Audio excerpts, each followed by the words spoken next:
Բարի օր։ Այսօր մեր Տերը խոսում է աստվածային խոսքի ընկալման կենարարության մասին։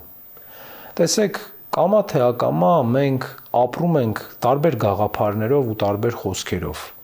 տարբեր մտքերով ու մոտեցումներով, որ արտահայտվել են մեզնից շատ առաջ,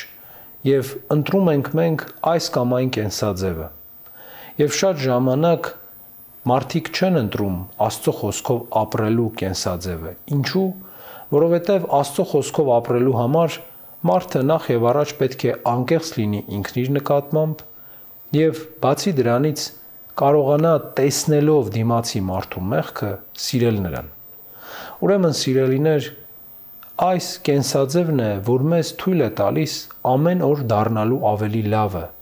Այս կենսաձևն է, որ թույլ է տալիս մեզ կյանքում աճելու, ոչ թե լճանալու եւ ճահիճ դառնալու։ Եվ այսօրվա խորհուրդն է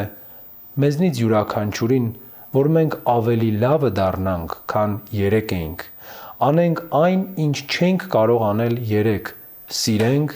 ներենք, ողորմություն տանք եւ աղոթենք մեր Տեր Հիսուս Քրիստոսին։